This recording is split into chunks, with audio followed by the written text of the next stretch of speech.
Hey, what's up mga pre? Another day and another update lang tayo dito sa Ragnarok Libre. Pag-uusapan naman natin dito guys kung paano nga ba tayo magbebenta ng ating mga gamit po dito na napupulot in game. So bago tayo magpapatuloy sa ating pag-uusapan ngayon, this video guys is not a financial advice and this video is not sponsored. Hindi po tayo sponsored dito guys, no? Tayo lang po ay nagbibigay ng informations and guides kung paano tayo makakapaglaro sa mga nilalaro po nating libre na mga games also guys. So dito naman pag-uusapan nga natin kung paano tayo magbebenta ng ating mga gamit dito guys, lalo na kung high rarity yung ating mabebenta. Habang hindi pa po tayo nakakabenta ng ating mga Zenny token guys, ay alamin na muna natin saan tayo makakabenta ng mga gamit po, lalo na kung higher rarities guys, no? Kung marami kayong naipon na dito na mga rarities, lalo na 3-star pataas guys, no? Pwede ninyong ibenta yan, pero yan nga guys, meron po yung mga requirements. So dito bawat gear at cards, materials guys ay pwede po natin to ibenta sa kanilang marketplace. Saan nga ba yung kanilang marketplace dito? So click lang natin itong may menu dito sa baba guys, no? Click natin yung menu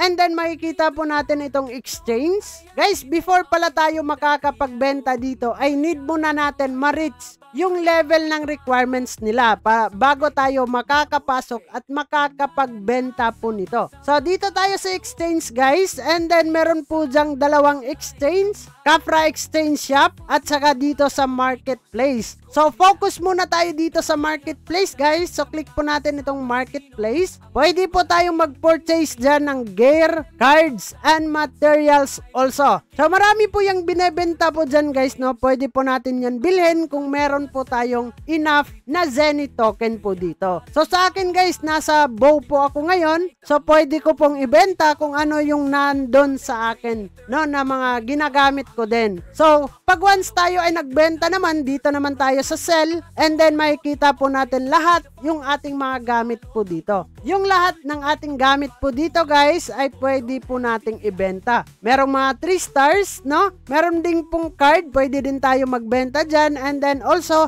the materials po dito. So gear po tayo sa ngayon guys, and then click po natin yung desired po natin na gear. So click po natin and then sell. Nasa sa inyo po yan guys kung magkanong selling price yung ibebenta nyo po dito. Nasa sa inyo po yan. Pwedeng sundin nyo itong kanilang 12,000 po dito, pero pwede po natin siyang ibenta ng 500,000 Zenny token po guys. So kung merong bibili po dyan, pero yung selling price, floor po niya or floor price po niya is nasa 12,000 lang po. Pero bago tayo makakapagbenta ay need muna natin ng RO points, no? Kung wala po tayong RO points ay hindi pa din tayo makakapagbenta po dito. So mas maganda guys kung marami tayong naipon dito na RO points ay pwede na po tayong magbenta. So kung paano naman tayo dito makakakuha ng RO points, click lang natin itong plus and then papasok po tayo dito sa secret shop guys. Kung meron po dyang RO points, pwede ninyo po itong bilhin kung ito ay swak sa budget ninyo. Pero kung wala naman ay wag na muna kayong bumili guys, no? Meron naman dito sa Dilab Shops, pwede po kayong bumili dito kung ano man yung binebenta din po nila, no? Meron silang packages, currencies, meron po dyan.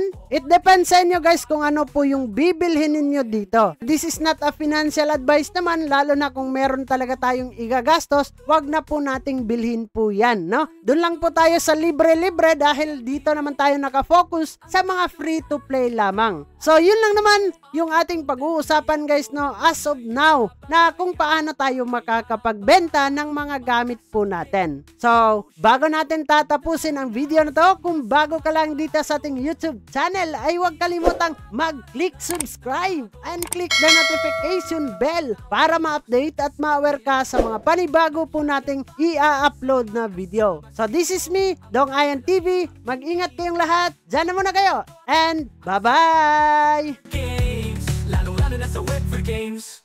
Ang sarap maging masaya everyday. Kaya tara na, dito na sa Barangay Tamago.